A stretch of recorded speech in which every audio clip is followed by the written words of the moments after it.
Hey guys, welcome back. If this is your first time, I'd like to say thank you and hope that this is helpful to you or just your understanding of maybe a family member or a close friend.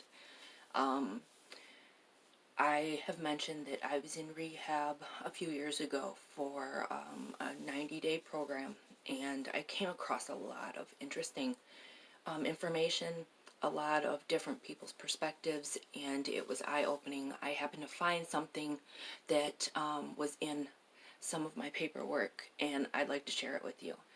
I kind of feel like it's extremely important if you're an addict, if you suffer from depression, anxiety, or feelings that you're just not understanding, and you can't come up with the words.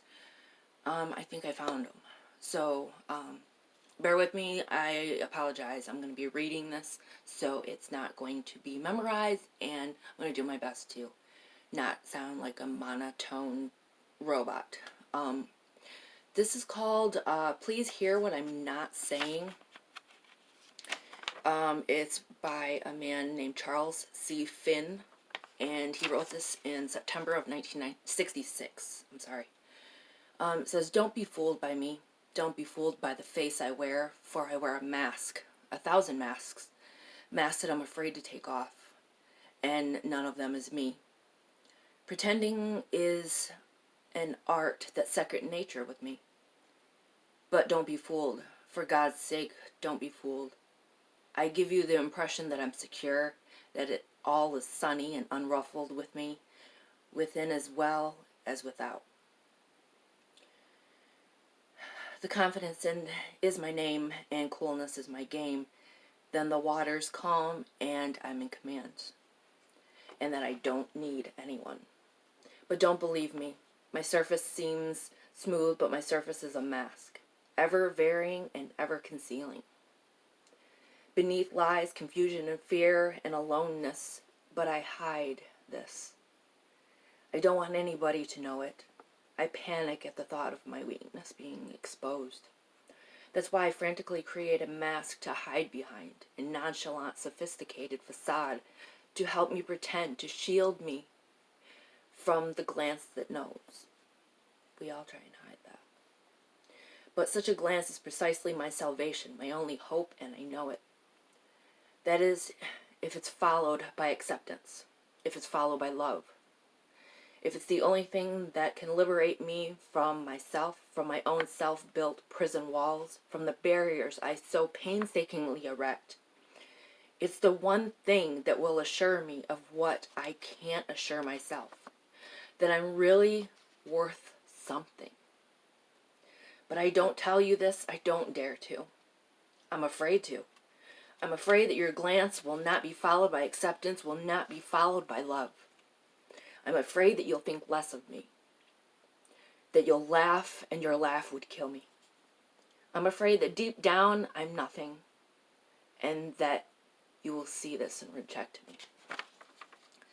So I play my game, my desperate pretending game, with a facade of assurance without a trembling child within. So begins the glittering but empty parade of masks, and my life becomes a front. I idly chatter to you in the suave tones of surface talk. I tell you everything that's really nothing and nothing of what's everything, of what's crying within me. So when I'm going through my routine, do not be fooled by what I'm saying.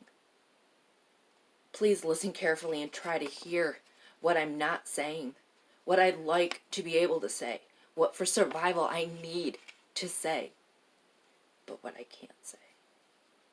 I don't like hiding. I don't like playing superficial, phony games. I want to stop playing them. I want to be genuine and spontaneous and me, but you've got to help me. You've got to hold out your hand, even when that's the last thing I seem to want.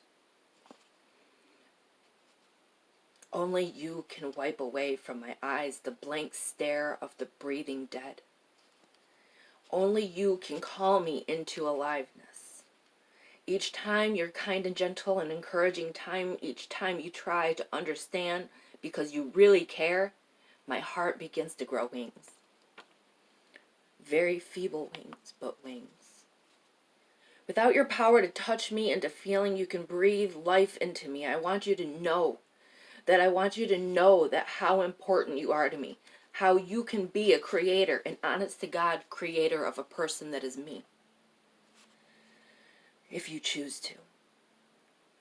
You alone can break down the wall behind which I tremble. You alone can remove my mask. You alone can release me from my shadow world of panic. You alone can release me from my lonely prison, if you choose to. Please choose to. Do not pass me by.